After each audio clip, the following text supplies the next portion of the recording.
Hello everyone, कैसे आप सब लोग? बढ़िया एकदम। तो आज हम इस वीडियो में BAMS के बारे में डिटेल में जानकारी देखने वाले हैं। BAMS के स्कोप क्या है, BAMS में आप आगे क्या क्या कर सकते हो, और विदाउट मैनिपुलेशन जो डाटा है वो डाटा सिर्फ आपके सामने मैं रखूंगा। नो एग्जैजरेट नहीं करूंगा मैं बिल्कुल डाटा को। देखो, मैंने इसको ये वीडियो को है ना 4 सेक्शन में बांटा हुआ है। कैसे कैसे सेक्शन वो पहले बता देता हूं मैं आपको। सबसे पहला सेक्शन है हमारे पास BAMS में क्या क्या रहेगा, BAMS के बारे में इंफॉर्मेशन। ठीक है, उसके बाद क्या देखेंगे हम कि BAMS में स्कोप क्या है, प्लेन BAMS का। फिर उसके बाद जो MDMS है वो MDMS आप कैसे कर सकते हो, वो MDMS में करने का कितना टाइम लगेगा, क्या है उसकी डिटेलिंग।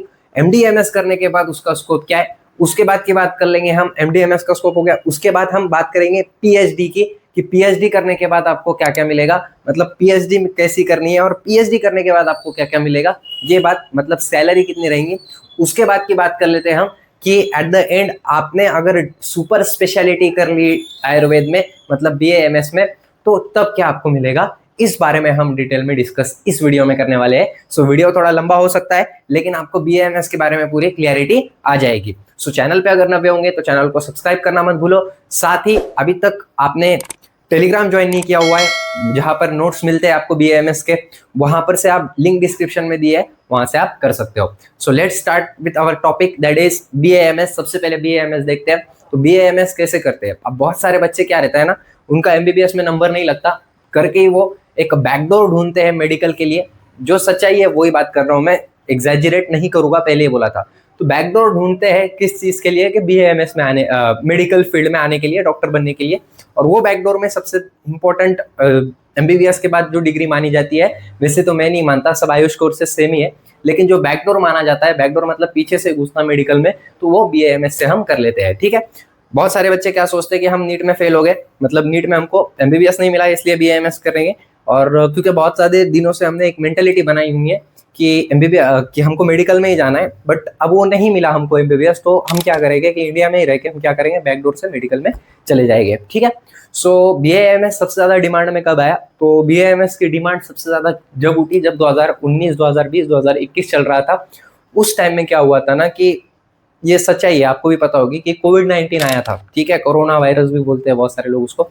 तब क्या हुआ था ना कि वो कोरोना वायरस की वजह से जो हमारे ये टेक्निक्स थे वो फेल हो रहे थे, मॉडर्न टेक्निक्स फेल हो रहे थे। वहीं पर जो हमारा ये था आयुर्वेद, उसका जो इम्यूनिटी बूस्टर सिस्टम था वो बहुत ज्यादा चल रहा था। ठीक है, सो वहां से वो क्या हुआ, बहुत ज्यादा लाइमलाइट में आ गया, और वहां से आपको पता चला, बहुत सारे लोगों को ये पता चला कि yes, there is an ancient technique जो कि यहाँ पर हमारे भारत में भी प्रैक्टिस की जाती है, और उसको भी अंदर हमको स्कोप दिखाई देने लगा, बहुत सारे पेरेंट्स को और बहुत सारे स्टूडेंट्स को। अब इसके बाद की बात कर लेते हैं BAMS कैसे किया जाता है। सो 10th प्लस 12th की आपकी डिग्री कंप्लीट होनी चाहिए, 10th प्लस 12th आपका कंप्लीट होना चाहिए, मतलब HSC कंप्लीट होनी चाहिए। उसके साथ साथ आपको एक और चीज का ध्यान रखना है कि आपने नीट क्वालिफाई होना चाहिए, और कट ऑफ मार्क, या फिर आप मैनेजमेंट से भी लग सकते हो, वो तो मैंने डिटेल में काउंसलिंग कैसे की जाती है वो डिटेल में बताया हुआ है। इस वीडियो में हम सिर्फ स्कोप की बात कर रहे हैं। सो 10th प्लस 12th आपके पास है, साइंस से हो आप, और आपने नीट में क्वालिफाई हुए हो, और साथ ही साथ आपका कट ऑफ मैच कर रहा है, तो आपको कॉलेज अलॉट हो जाएगा।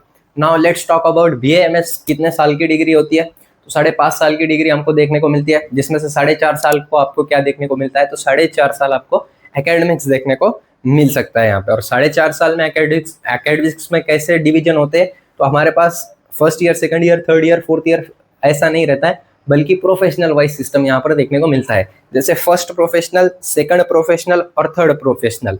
ठीक है, ये हो गया हमारे BAMS का क्या स्ट्रक्चर एकेडमिक्स। ठीक है, BAMS फर्स्ट प्रोफेशनल में आपको 5 सब्जेक्ट पढ़ने हैं, BAMS सेकंड प्रोफेशनल में आपको 6 सब्जेक्ट पढ़ने हैं, और BAMS थर्ड प्रोफेशनल में आपको 9 सब्जेक्ट पढ़ने हैं। एक एक करके मैं वो भी आपको बताता चलूंगा। नाउ लेट्स टॉक अबाउट कि BAMS में सिलेक्शन होने के बाद फर्स्ट ईयर में आपको क्या क्या पढ़ना है। 1.5 साल का कोर्स है, बोल दिया मैंने, 3 प्रोफेशनल है। तो जो फर्स्ट प्रोफेशनल है वो आपका 1.5 साल का रहेगा, जिसको हम फर्स्ट प्रोफेशनल बोलेंगे। उसमें आपको 5 सब्जेक्ट पढ़ने हैं। नाउ वो 5 सब्जेक्ट कौन से हैं, तो पहले सब्जेक्ट है हमारे पास जो कि है संस्कृत। पहले साल में आपको संस्कृत पढ़नी पड़ेगी। संस्कृत इज अ लैंग्वेज, और वो आपको पढ़नी है। ठीक है, 200 मार्क्स का पेपर रहेगा, वो भी मैंने डिटेल में बताया हुआ है एकेडमिक्स में, वो भी जाकर आप प्रेफर कर सकते हो। तो पहली चीज होगी हमारे पास संस्कृत, पहला सब्जेक्ट। ठीक है, जो कि आपको लैंग्वेज बोल के पढ़ना पड़ेगा, आयुर्वेद पढ़ रहे हो आप तो। दूसरा सब्जेक्ट रहेगा फर्स्ट प्रोफेशनल में, वो रहेगा अपना रचना शारीर, जिसको हम मॉडर्न्स की तुलना कर सकते हैं हम एनाटॉमी से। ओके, तीसरा सब्जेक्ट हमारे पास रहेगा फिजियोलॉजी, मतलब क्रिया शरीर की रचना हम फिजियोलॉजी से कर सकते हैं। ठीक है, उसके बाद चौथा सब्जेक्ट हमारे पास रहेगा पदार्थ विज्ञान मतलब जहां पर आप आयुर्वेद के बेसिक प्रिंसिपल्स पढ़ते हो, इसको हम पदार्थ विज्ञान भी बोल सकते हैं। नाउ फिफ्थ सब्जेक्ट इज संहिता अध्ययन, which is very very important, SA1 भी जिसको हम बोल सकते हैं। ठीक है, संहिता अध्ययन में क्या पढ़ना है आपको, तो आचार्य वाग्भट के बारे में पढ़ना है, जिसको अष्टांग हृदय बोलते हैं हम, और साथ ही साथ चरक संहिता के बारे में भी हमको यहाँ पर देख लेना है। ठीक है, ये हो गया आपका फर्स्ट ईयर का एकेडमिक्स। ठीक है, now let's talk about second year. अब सेकंड ईयर BAMS में क्या क्या है हमारे पास, तो सेकंड ईयर BAMS में सबसे पहला सब्जेक्ट हमारा जो है वो है रसशास्त्र।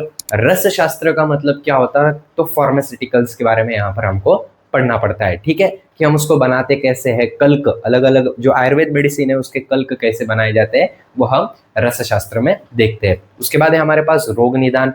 रोग निदान मतलब आप नाम से ही पहचान पा रहे होंगे कि कोई भी डिसीज को हम डायग्नोसिस कैसे करते हैं, यो हम इस सब्जेक्ट में डिटेल में पढ़ते हैं। उसके बाद है हमारे पास द्रव्य गुण। अब द्रव्य गुण में क्या रहता है कि हमको फार्माकोलॉजी इसको हम मॉडर्न की तुलना इसके फार्माकोलॉजी से कर सकते हैं। फार्माकोलॉजी बोले तो detail study of effect and their composition about the medicine of Ayurveda, ये हम इसको बोल सकते हैं। उसके बाद हो सकता है हमारे पास, उसके बाद है हमारे पास SA2 में हम जनरली आचार्य चरक के बारे में डिटेल में पढ़ते हैं। ठीक है, जो ऐसे है मतलब संहिता अध्ययन है, ये बेसिक सब्जेक्ट है जो कि हर मॉडर्न से इसके साथ हम तुलना नहीं कर सकते, क्योंकि ये अलग सब्जेक्ट है आयुर्वेद में स्पेसिफिकली। ठीक है, आयुर्वेद का ये बेस है, ऐसा भी हम इसको बोल सकते हैं। अभी 4 सब्जेक्ट बोल दिया मैंने। उसके बाद का सब्जेक्ट है हमारे पास स्वस्थ वृत्त। अब ये स्वस्थ वृत्त क्या है भैया, तो यहाँ पर हम योगा के बारे में और साथ ही साथ हम शरीर को निरोगी कैसा रख सकते हैं आयुर्वेद प्रैक्टिस से, मतलब आयुर्वेदिक डेली लाइफ में क्या इंटेशन करके वो हम यहाँ पर देखते हैं। ठीक है, उसके बाद की बात कर लेते हैं हम। हमारे पास लास्ट सब्जेक्ट बचा है जो कि है हमारे पास अगत तंत्र। अगत तंत्र का मतलब होता है टॉक्सिकोलॉजी। टॉक्सिकोलॉजी में हम क्या पढ़ते हैं, वेरियस विष के बारे में, पॉइजन्स के बारे में हम यहाँ पर पढ़ते हैं, साथ ही साथ लीगल केसेस के बारे में भी अगत तंत्र में पढ़ा जाता है। ठीक है, now let's talk about our third year, जिसको हम थर्ड प्रोफेशनल बोलते हैं। देखो मैं भी कभी कभी भूल जाता हूँ थर्ड प्रोफेशनल। ये थर्ड प्रोफेशनल हमारा लास्ट प्रोफेशनल रहता है। ओके, तो ये थर्ड प्रोफेशनल में क्या होता है, हमको 9 सब्जेक्ट होते हैं। ठीक है, कितने सब्जेक्ट, 9 सब्जेक्ट। अब एक एक करके आप 9 सब्जेक्ट के बारे में देख लो। तो सबसे इंपॉर्टेंट सब्जेक्ट थर्ड ईयर का यहाँ पर ज्यादा आपको एप्लीकेशन बेस्ड रहता है काय चिकित्सा। काय चिकित्सा is nothing but inner medicine. Okay, इसकी तुलना कर रहे हैं हम, जो काय चिकित्सा है वो आयुर्वेद की इनर मेडिसिन भी हम इसको बोल सकते हैं आयुर्वेद की। ठीक है, उसके बाद दूसरा सब्जेक्ट है हमारे पास बाल रोग, मतलब बाल रोग। ठीक है, बाल रोग से आपको क्या समझ में आ रहा है कि जो भी हम पीडियाट्रिक्स बोल सकते हैं हम उसको, बाल रोग को। ठीक है, उसके बाद है स्त्री रोग मतलब गायनेकोलॉजी। ठीक है, हमारे पास कितने सब्जेक्ट बोल दिए अभी तक मैंने, 3 सब्जेक्ट। ठीक है, उसके बाद स्त्री रोग के बाद है हमारे पास शालक्य तंत्र। ठीक है, इसका मतलब क्या होता है, ENT, शल्य तंत्र। ठीक है, अब शल्य तंत्र का मतलब क्या होता है कि various surgery according to Sushruta, मतलब मॉडर्न आयुर्वेद के हिसाब से हम सर्जरी कैसे कर सकते हैं, ये हमको किस सब्जेक्ट में पढ़ाया जाता है, तो शल्य तंत्र में हमको ये पढ़ाया जाता है। उसके बाद है हमारे पास शल्य तंत्र हो गया। उसके बाद है हमारे पास पंचकर्म। पंचकर्म मतलब बॉडी का डिटॉक्सिफिकेशन कैसे किया जाता है। पंचकर्म मतलब 5 कर्मों से बॉडी का हम कैसे डिटॉक्सिफिकेशन कर सकते हैं बॉडी में से, वो यहाँ पर हमको देखना पड़ता है। मैंने एक वीडियो में बताया हुआ भी है पंचकर्म क्या है, धनेश्वरी आयुर्वेदिक मेडिकल कॉलेज, पूरा मेरा जो कॉलेज है उसमें वो बताया हुआ है। सो यहाँ पर देख सकते हो आप वो भी। ठीक है, उसके बाद की बात कर लेते हैं हम। नेक्स्ट सब्जेक्ट हमारे पास है, तो नेक्स्ट सब्जेक्ट का हम बोल सकते हो जिसको हम बोलते हैं इमरजेंसी मेडिसिन। यहाँ पर ये सब्जेक्ट हमको मॉडर्न का है। ठीक है, इमरजेंसी मेडिसिन बोल के हमको थर्ड प्रोफेशनल में डाला गया है ताकि हम इमरजेंसी मेडिसिन के बारे में पढ़ सके। उसके बाद रिसर्च और स्टैटिक्स बोल के एक सब्जेक्ट है हमारे पास, वो भी हमको यहाँ पर थर्ड ईयर में पढ़ना पड़ता है। ठीक है, सो यहाँ पर हमारे 9 सब्जेक्ट हो गए। लास्ट सब्जेक्ट हमारा बचा है जो कि है संहिता अध्ययन 3। ठीक है, अब यहाँ पर हम करियर की बात कर लेते हैं। अब आपने ये पूरी डिग्री खत्म कर ली और आपकी बैच है 2023, 2022, 2023। ठीक है, तो आपको नेक्स्ट एग्जाम नहीं देना पड़ेगी, लेकिन 2023 के बाद की बैच है आपकी, लाइक मेरी बैच आखिरी बैच है जिसको नेक्स्ट एग्जाम नहीं है। लेकिन मेरी बैच के बाद से मतलब 2023 के बाद की बैच जो भी रहेगी उसको नेक्स्ट एग्जाम क्वालिफाई करना पड़ेगी, तब जाके आपको क्या दी, 1 साल की इंटर्नशिप के बाद नेक्स्ट एग्जाम क्वालिफाई कर दी तब अब जाकर आपके पास में BA-MS प्लेन की डिग्री आपके हाथ में आ जाएगी।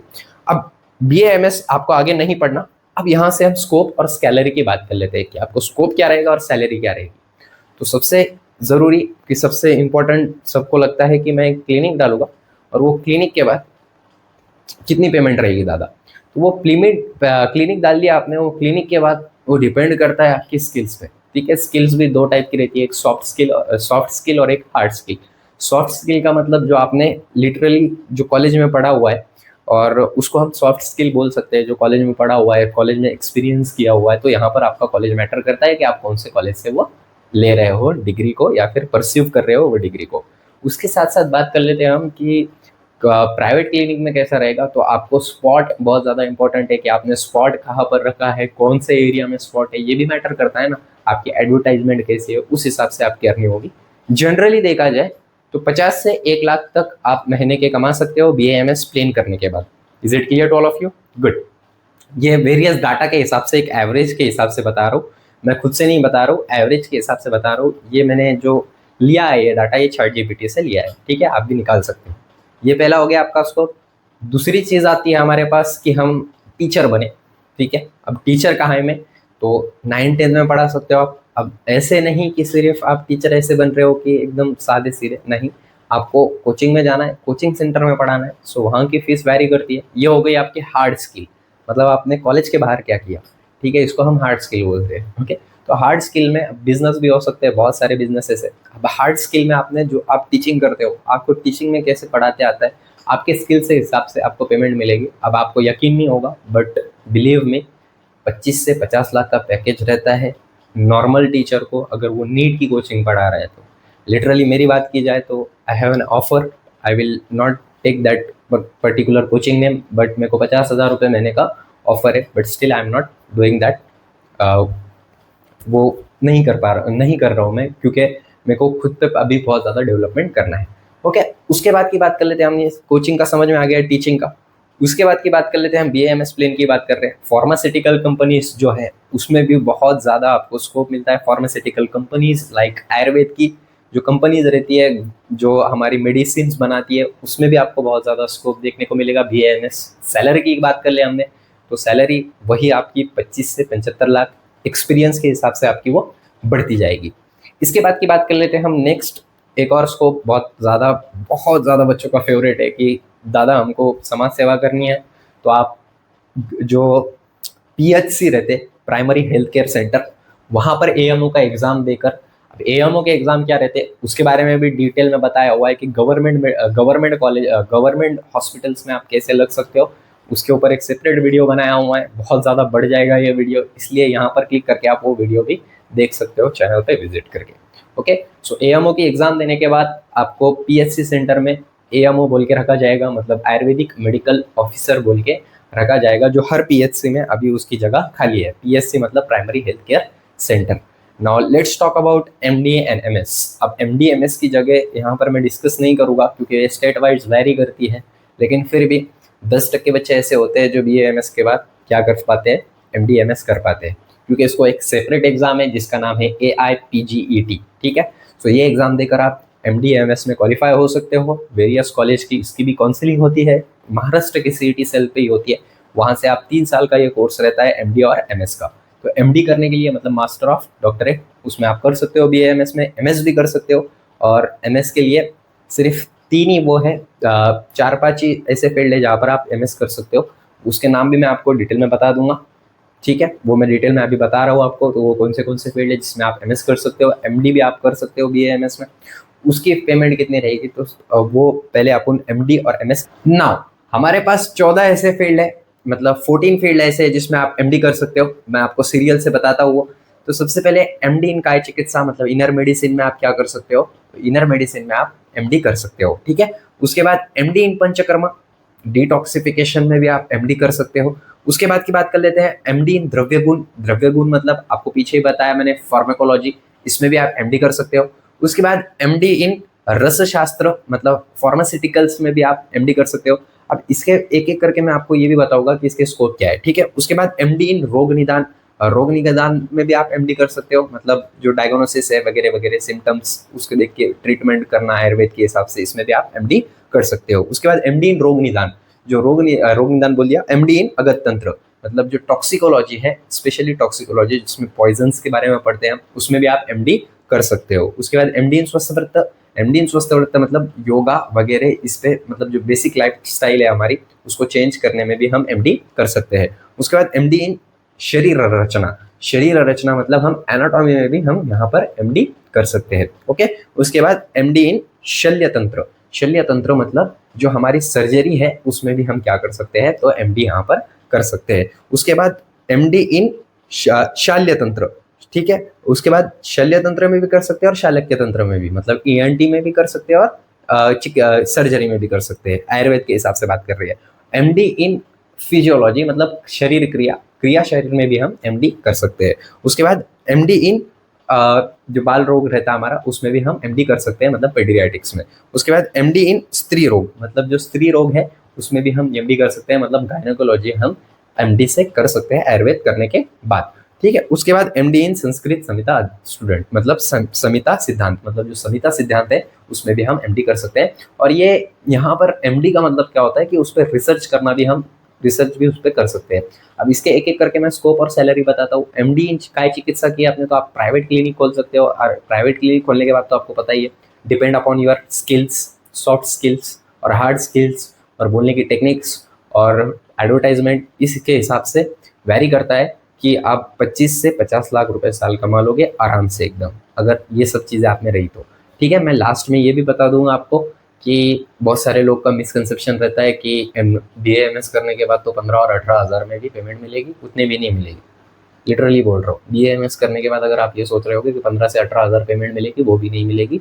लिटरली बोल रहा हूँ, क्लियरली बोल रहा हूँ, क्योंकि BAMS सिर्फ आप डिग्री हाथ में लेना चाहते हो तो फिर without soft skill, hard skill, without आपका टैलेंट, विदाउट, देखो कोई भी फील्ड है ना, एक चीज़ याद रखो, मैं डायरेक्टली बोल रहा हूँ एकदम खुले तौर पे कि कोई भी चीज़ में है ना, आपकी स्किल्स मैटर करती है, डिग्री मैटर नहीं करती, इंसान मैटर करता है। इंसान में स्कोप होता है, डिग्री में स्कोप नहीं होता है, ओके। सो बहुत सारे लोग बोलते हैं 18,000 से काम कर रहा है, 22,000 से काम कर रहा है प्राइवेट क्लिनिक पे, तो वो सही भी है, क्योंकि आप सिर्फ पासिंग पुरता पढ़ोगे तो नहीं होगा, ठीक है। आपको स्किल भी डेवलप करनी पड़ेगी। वो अलग बात है कि मैं पासिंग पुरता पढ़ता हूँ क्योंकि मेरे को थोड़ा अलग करियर बनाना है मेरा, इसलिए कोई दिक्कत नहीं है। तो एमडी इन पंचकर्म करे आपने तो दबा के आपकी ओपीडी चलने वाली है फॉर श्योर। पंचकर्मा की बहुत ज़्यादा डिमांड है आज की डेट में, डिटॉक्सिफिकेशन की। एमडी इन द्रव्य गुण, द्रव्य गुण करते हो आप तो आपको कंपनीज में बहुत ज़्यादा फ़ायदा है, जो प्राइवेट कंपनीज रहती वहाँ पर जो मेडिसिन बनाती है आयुर्वेद की, वहाँ पर बहुत ज़्यादा स्कोप है आपको। साथ ही साथ एमडी इन रोग निदान करोगे तो रोग निदान में भी बहुत ज़्यादा स्कोप है कि वेरियस डिसीजेस, अब आप भी देख रहे होगे, कोविड-19 अचानक से उठ के आ गया, कहाँ से आया कैसे आया किसी को पता नहीं था, नो क्लू एट ऑल।